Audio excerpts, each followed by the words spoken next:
Hi everyone, welcome to my second storytelling during National Indigenous History Month. My name is Chaz and I'm so happy to be able to share another story with you. Today's story is called The Story of Turtle Island.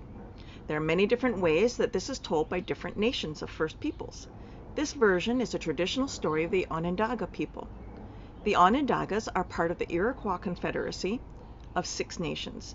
And if you see the flag on the fence just behind me, the purple and white flag, that's the flag of 6 nations, and part of the 6 nations is the Mohawk people, and that's where I'm descended from.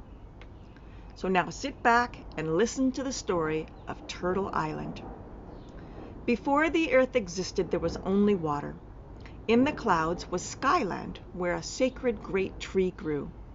The great tree had branches that pointed in the 4 cardinal directions of north, south, east, and west. An ancient chief lived in Skyland, and his wife was with child, and she had a dream that the great tree was uprooted. Dreams are very important to the ancient chief, so he decided that he and his men would try to pull the tree loose, but the root was very deep. Finally, the ancient chief, using all of his energy and strength, managed to loosen the soil from around the tree. It was uprooted and laid upon its side. However, the tree left a large hole in Skyland. The chief's wife looked down through the hole and saw something glittering like water. She leaned over and steadied herself on the branches of the great tree. However, the tree branch snapped, and she began to fall. And while she was falling, she was grasping at the tree to try to grab onto something to save herself. And all she was able to grab were branches, tree leaves, and seeds from the branches. She fell down endlessly from the clouds down to the water. 2 swans saw the woman and flew up to help her in order to cushion her fall. Then they realized that the woman was not like them. She did not have webbed feet or waterproof feathers. This creature could not live in the water. All of the water animals decided that she would die if they did not think of a plan to save her.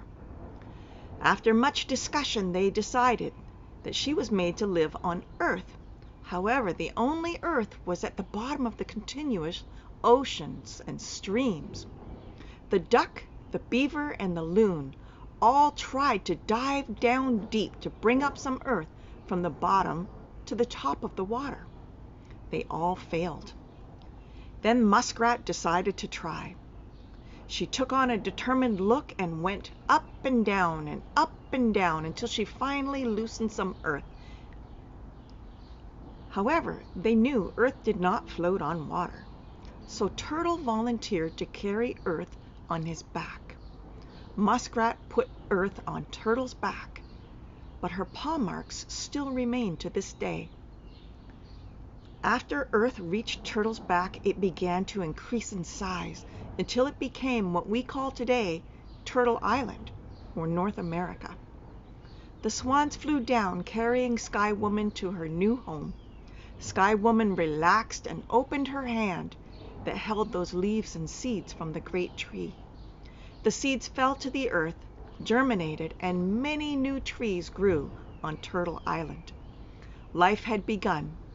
Today, Mother Earth provides us with food, air, water, and shelter.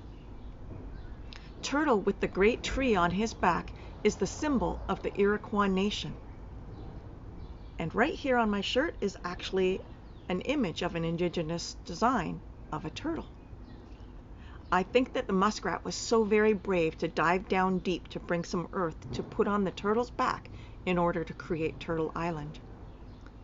This story was made up of many water creatures working together in order to make a place for Sky Woman to live after she fell from the clouds through the hole created by the uprooting of the great tree. In Onondaga language, they say hello by saying segoli. Can you say segoli? Thank you for joining me today. I look forward to telling you another story next week. Niawen.